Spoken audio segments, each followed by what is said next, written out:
And I want to know, what is this consciousness, this mind? Is it just a part of my physical body, or is it something other? And what is that, and where does it come from? In neuroscience, they speak of background consciousness, which is very much equivalent to our store consciousness. In Buddhism, we speak of store consciousness as the part of consciousness that operates always day and night. Store is capable of receiving information, storing information, and process information and learn.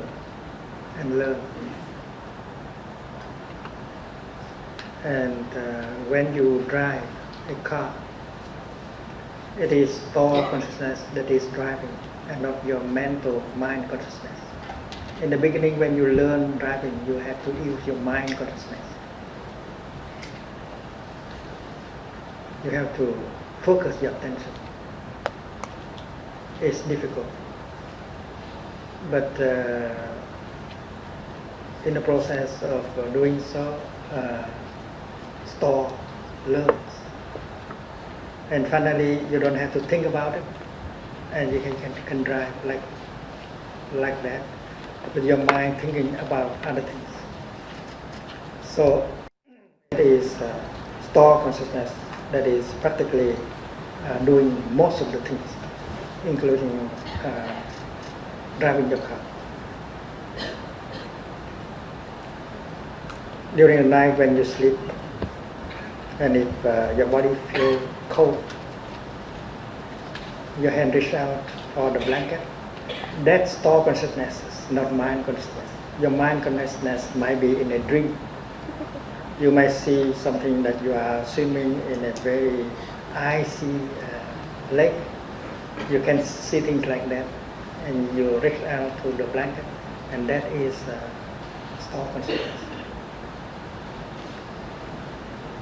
Mind consciousness is much slower. While you drive, and if you encounter something, and if you can avoid accident very quickly, that is store consciousness. It has learned and react very quickly. And if you wait for your mind to make a decision, it may be too late.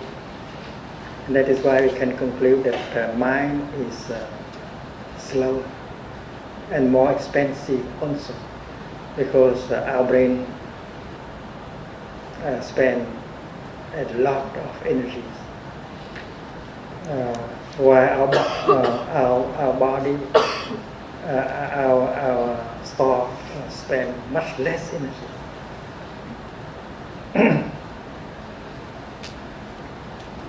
And mind consciousness is a kind of consciousness that can, from time to time, stop operating altogether,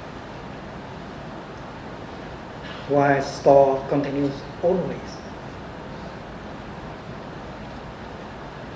In a case you are in a coma, mind consciousness might stop completely.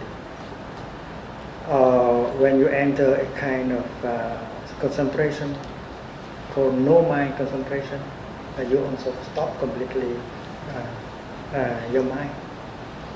There's no thinking at all. And mind consciousness can operate jointly with eyes consciousness, ear consciousness, nose, tongue, body. And mind can operate alone when you shut out all the windows of the five senses. Mind can work by its own. And when you practice deep concentration, you can ignore everything happening. You close all the 5 sense doors, and you are deep in object of meditation with mind consciousness. And mind consciousness can be in a state of concentration. Mind consciousness can be in a state of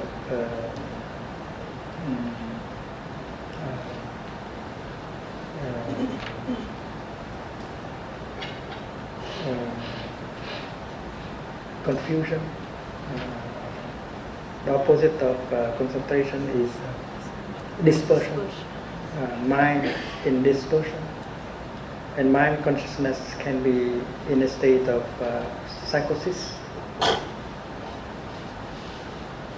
But in the teaching of the Buddha, whether it is mind consciousness or thought consciousness, it has to lean on the body. It cannot manifest without the body. And the body also cannot be on its own without consciousness. So body and mind, they interact. It's like the left and the right. If you think that the body can be without the mind, that is wrong. That is not a living body. That is a dead body. So that is why mind must lean on the body to be mind, and body has to lean on mind in order to be body. Mind and body interact, and they manifest at the same time. You cannot say that the body first and the mind later. No, that is a process of mutual manifestation. And then if you go deeper, you see that mind is a kind of body, and body is a kind of mind. Your body is first of all an object of your mind. Not only your body, but everything else, like a flower or a tree or a mountain. You might think that they are objective things existing outside of your mind. But there is only thing you can be sure of. The mountain, the flower, the trees are objects of your mind. And you cannot demonstrate that these things exist outside of your mind.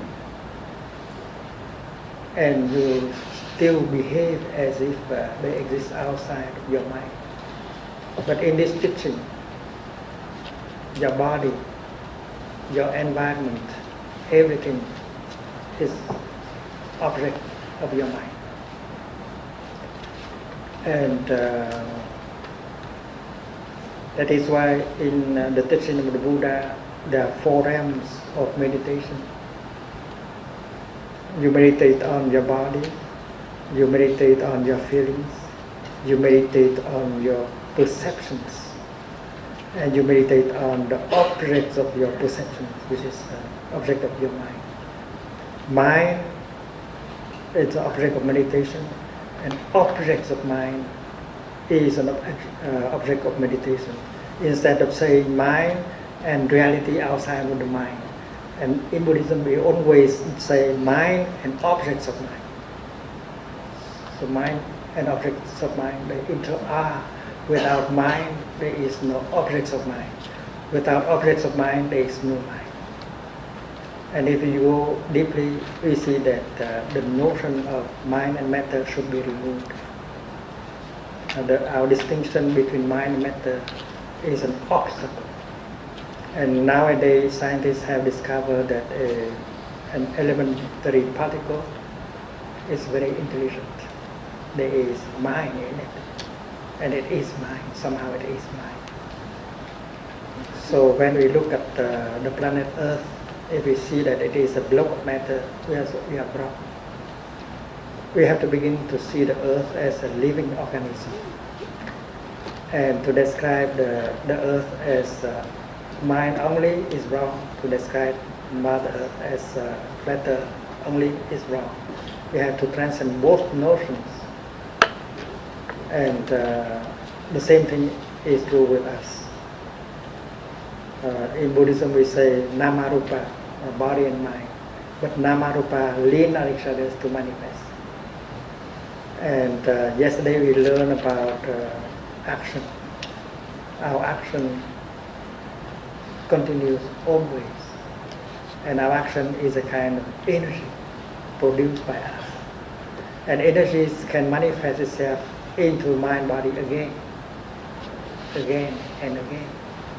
And it is possible, if we live in mindfulness, we can assure a more beautiful continuation in the future as Nama Rupa, mind body. Mind body are not two.